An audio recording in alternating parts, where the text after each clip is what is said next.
A very interesting question popped into my mind.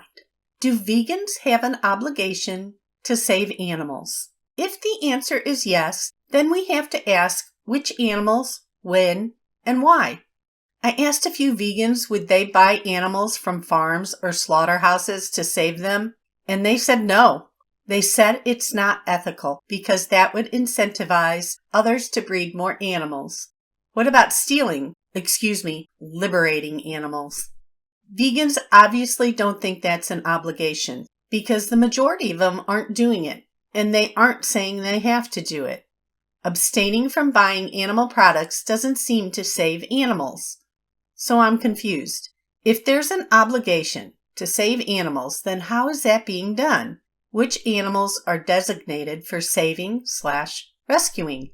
I guess it's a mystery until vegans decide to share their secrets. If we go with prevention of breeding sentient beings into existence, then we have some issues. Things which don't exist aren't sentient, aren't even actual things. You cannot save something which doesn't exist and is in no need of saving. Also, it would be flat out weird. You have all those sentient animals who are in need of saving, but your obligation is to save a thing which doesn't exist by keeping it non-existing. Weird, right? But what if the answer would be no?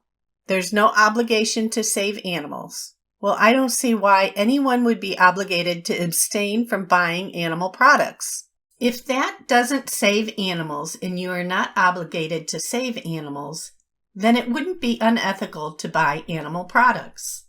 But vegans think we have an obligation not to buy animal products because they think of animals. So there's an obligation?